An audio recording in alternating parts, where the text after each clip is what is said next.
Give a big shout out to the U.S. Consulate General. Where's Marcia go? Blinded by the light here. Okay, yeah, Marcia, thanks a lot for giving us this opportunity to have such an accomplished speaker up with us tonight. Again, thanks for everyone for coming out and supporting the Halifax Cycling Coalition. We've really done a lot in the past year, 2 years, to really try to bring cycling to the forefront in Halifax. And a lot of our goals were really membership orientated from the visioning seminar that we did last October. What really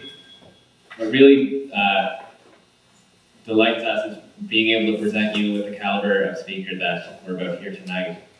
So Roger Geller has been a planner with the City of Portland for the past 15 years. Since that time, the City of Portland has seen an explosion of cycling infrastructure, and the cycling culture has followed suit by rising steadily since over the past nearly two decades. So without any further ado, I'd just like to introduce Roger Geller. Put your hands together for us.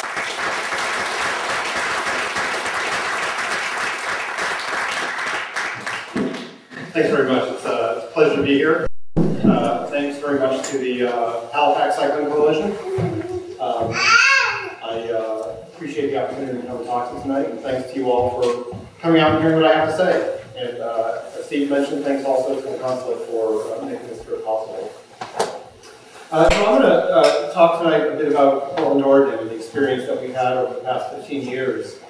And over the past 15 years, what we have seen is cycling going from being a fringe activity in my city to really being a defining characteristic of the city. We have seen a dramatic change in the political landscape in Portland, in the cultural landscape, in the business landscape, in the business community, and really bikes have just come to be a dominant and growing force.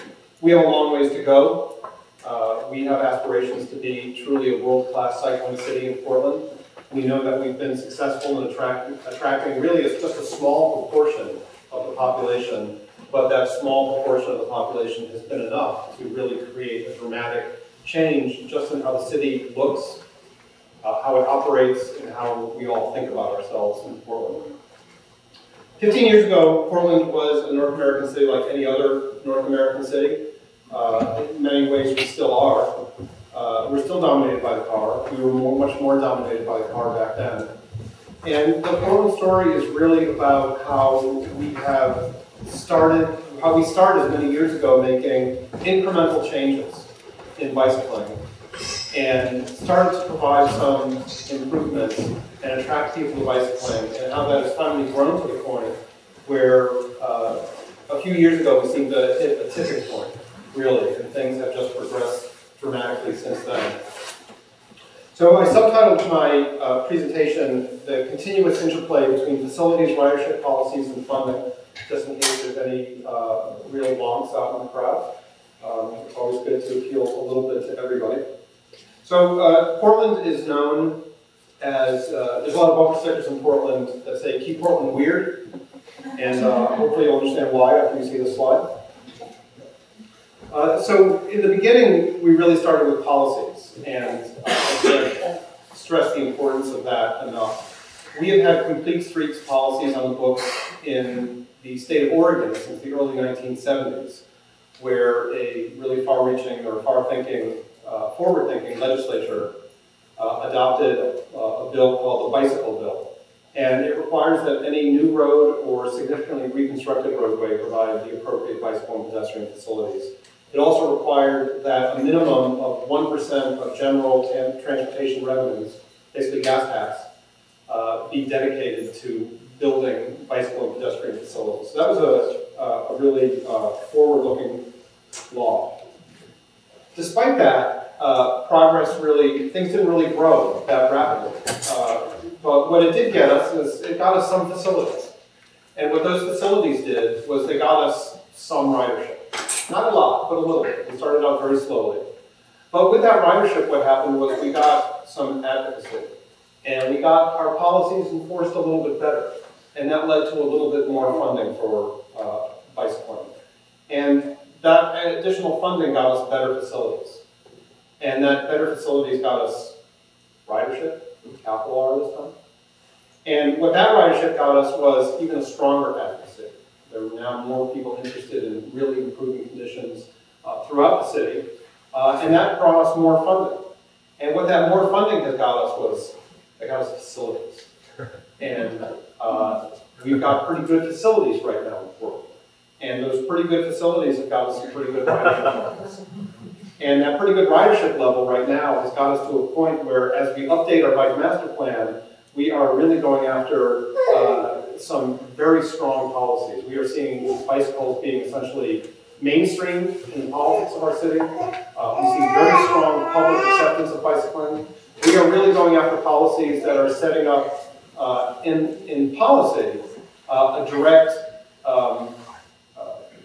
conflict or competition or acknowledgement that we need to really go after the automobile if we're going to advance to the next level as we wish to. And we're also in a position where we are seeing more funding. Our mayor is now creating bigger and bigger pots of money for funding and wants to see more and better facilities out there, and so it goes. And this sort of virtuous cycle is something that we see, that we've seen in play, and it's just going to keep getting better. So the main title of my presentation is A Tale of Three Cities. And city number one is the city where we've done a lot.